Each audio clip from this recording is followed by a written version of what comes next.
গাধাকে সৃষ্টি করার পর তাকে বলা হলো সকাল থেকে সন্ধ্যা পর্যন্ত তাকে ক্লান্তিহীন পরিশ্রম করতে হবে,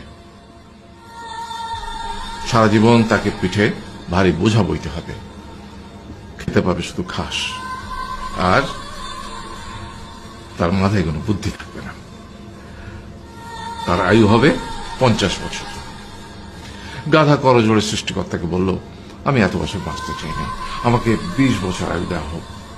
সৃষ্টিকর্তা সেটাই মঞ্জুর করলেন।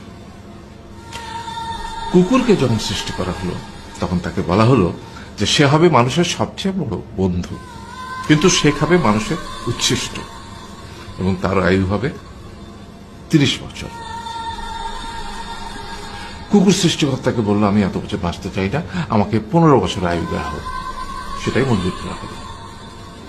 এরপর বানরকে বলা হলো, তুমি শুধু গাছের এ ডাল থেকে ও ডালে ঝুল খাবে এবং নানান রকম ফন্দি ফিকির করে মানুষকে আনন্দ দিবে, তোমার আয়ু হবে 20 বছর। মানুষ বলল, আমি 20 বছর বাঁচতে চাই না, আমাকে 10 বছর দেওয়া হোক। সেটাই মঞ্জুর করা হলো। এবার এলো পুরুষ মানুষের পালা। তাকে বলা হলো যে তুমি হলে প্রাণীকুলের মধ্যে সবচেয়ে বিচক্ষণ এবং বুদ্ধিমান, সেই জন্য তোমাকে প্রাণীদের শিরোমণি করা হলো এবং তোমার আয়ু হবে 20 বছর।